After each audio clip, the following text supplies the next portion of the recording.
Hello and welcome to Life is Movement for another exercise demonstration. I make these exercise videos for my patients, but if you're not a patient, you are welcome to use it as well. And this exercise is the Lock 3 shoulder routine, primarily used for problems with the shoulder, but I also find it can have some usefulness for people who have had neck issues or also issues of the upper back or anything in that periscapular area, the area sort of between and around the shoulder blades of the back. So I'm going to demonstrate the exercise routine first, and then I'm going to give a few tips on how to perform it correctly. So it's a slightly awkward position, but just find a way to be comfortable in it, and probably not best for public consumption, so make sure you do it while you're alone. So hopefully you can still see me over here. So what you do is you lie on your front with your hands by your sides and the palms facing up.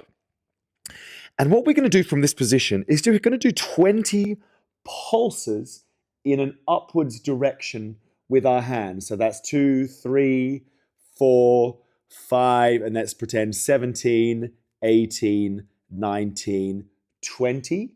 And then we're going to do the same thing, but with the palms facing down, but still by the hips. So we're going to do another 20 pulses. So 1, 2, 3, and let's pretend 18, 19, 20. And then we're going to do the exact same thing, but in a T position. Now I'm sort of limited by the wall here, but pretend I can use this right arm too. And we're going to come to a T position, and we're going to do a final 20 repetitions. So 1, 2, 3, and then 18, 19, 20. And that is the complete routine. Now, just a few tips.